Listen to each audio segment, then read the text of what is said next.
A lot of these are physicians, several psychologists, neuroscientists. It is among the most unique and comprehensive collections of medical history.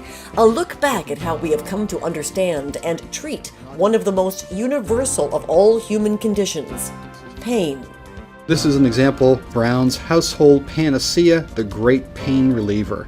The collection was created by John Liebeskind in 1995. He was a pain researcher here at UCLA, and he wanted to document and showcase the history of pain research and pain management in the 20th century, which was the era in which we learned more about pain than any previous century.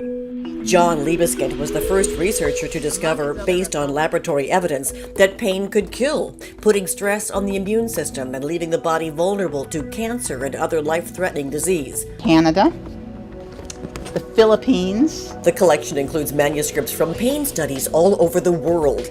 This is China. Notice that even China has the traditional image of Descartes. This is the Cartesian representation of pain.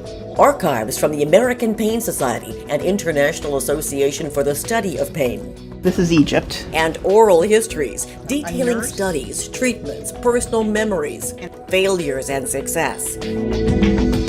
The widow of Dr. William Sweet, former chief of neurosurgery at Mass General, who passed away in 2001, donated his notes from Harvard Medical School in the 30s. He was very young, too. One of our strengths is botany, and lots of books on medicinal plants, and also manuscripts on medicinal plants. People are now going back in, looking at those manuscripts and rediscovering cures. They're going in and they're looking at the old medicinal plant books and saying, wow, we don't know anything about that. Some remarkable illustrations like these of the opium poppy became part of our culture as wallpaper art.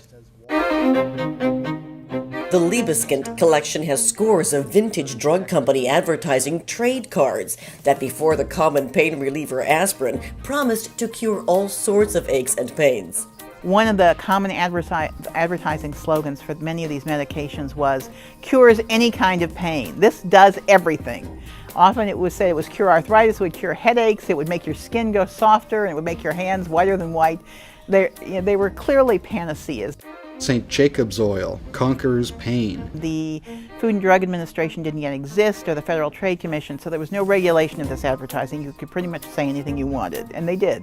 Take Walcott, apply it to the body, absolutely harmless, and in 3 minutes relieves you of the pain. These are promotional calendars from the Anti-Camnia Drug Company in St. Louis at the turn of the century. 1908. Have you seen this face before? And that's 50 years before Mad Magazine. For a long time, people saved historical materials, and these are preserved in the archives and museums of the world. What's happening today is that our history is mostly being recorded on computers, and it's disappearing with the touch of the delete key. Literally, the history of the 21st century is vanishing. But here, on the 4th floor of the Louise Darling Biomedical Library at UCLA, in the Liebeskind History of Pain collection, in the Division of History and Special Collections, academics and the public alike can rediscover the works of the great pain research pioneers. Among them, John Bonica, William Livingston, Willem Noordenbos, and Patrick Wall. This is Patrick Wall's own hand drawing with some typed notes of the gate control theory of pain, which was sort of the founding model of 20th century pain theory. We still fight against a kind of a presentist impulse that, well, yes, the thing that was discovered last week must be the only important thing. Whereas often it turns out that's not going to be as good as we thought it was. And 20 years from now, you may really need to know what was discovered 100 years before. We have to save these things for the future, or there will not be a history in the future.